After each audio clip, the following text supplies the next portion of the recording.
Could you help us understand how did you start your journey towards clarity? Yeah. So the biggest thing for me was recognizing that I was just living life in autopilot. And what I mean by that is just chasing one thing after the other. And I think most of us are just stuck in that cycle. The first thing we chase is like, our education and then having a good job. And then from there, like creating our family, helping out our family. There are a lot of different responsibilities, priorities, goals that comes into the picture. And that's just the way of life for the most part. But at some point, you might have this existential crisis. For some people, it hits in their quarter life, for some people in their midlife, for some people later in life. I just think for me, it hit a little soon. Like for me, it was a quarter life crisis. Like really understanding, okay, what am I really doing here? What do I really want? Like, even though I've checked all these boxes, I've done all these things, it just doesn't feel right. It just is not giving me that happiness. And initially, I was very guilty. I thought that there's something wrong with me. I felt like everyone wants these kind of accomplishments and I should be happy. It's just me who's feeling this way. But later, when I started to look around and started talking with other people who are working in tech, who are getting promoted, who are having all these brilliant accomplishments on the outside on paper, they were still feeling unhappy and miserable and low in confidence on the inside. So I recognized that it was not just me, it's pretty much a universal thing.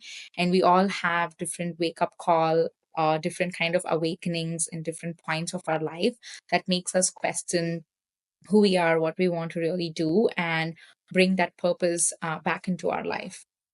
Everything that you said has both looking outwards for inspiration and being vigilant of what's happening outside, as well as having that sneak peek of what's happening within you. It's easy to get inspired by surrounding, but it is equally essential for us to have that or take that space and time to see what we truly want. Do we have to go through crisis to begin our transformation? That's the next Not one. Yes. really, not at all. I don't think that everyone needs to go through a crisis to get that clarity in their Mhm. life. But for the most part, when that voice becomes louder, when it hits you harder, that's when you pay attention to it. But there is always this voice in our head that is pointing us towards the right direction, that is giving us these different signs and clues on what we should be doing, but we are just too busy that we don't pay attention to it. So when it becomes loud, we pay more attention to it. So sometimes I feel that the obstacles and the pain that we go through in life actually helps us to uncover our Mm. purpose. I always tell my clients that your pain, like wherever you felt the pain, that unlocks the next version of you and the next level of success and happiness for you because it has some clues, some breadcrumbs about what you truly want to contribute through your work. Yes, just to add to that, those negative emotions are always stepping stone, or they stand as gateways towards our values and our beliefs. Because as soon as we start disaligning, it's a good segue we are getting into. But as soon as we start disaligning with our own values and our beliefs, that's when we start having those heavy negative feelings. And that's what I guess you're talking about, learn and recognize those triggers so you know where you are. So now that we are in, beginning to talk about, sorry, go ahead. No, and also You it's said something? a matter of priority for people as well. So maybe what I've been seeing in my world is people who are early in their careers, their focus could be just, I need a job. They are more in that survival kind of zone that I need a job, I need to pay my loans, or I need to, like, take care of my family. So they are more in that survival zone. But once you maybe establish some of the foundations, you're able to then think beyond survival.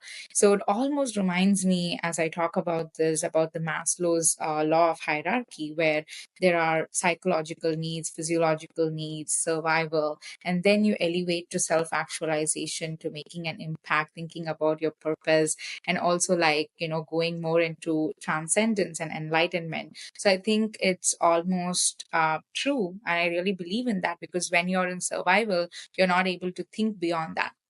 And I think our parents, for me at least, like growing up in India, my parents really had to focus more on that survival to give us some of the foundations that they needed. So they didn't almost have that privilege to think about, beyond that. But I think some of us who are now well established, and have been working in the industry for a few years and have all those survival needs met, we are now able to elevate and look for more meaning in what we do.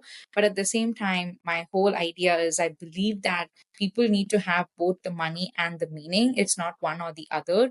You really deserve both. Abundance is our birthright.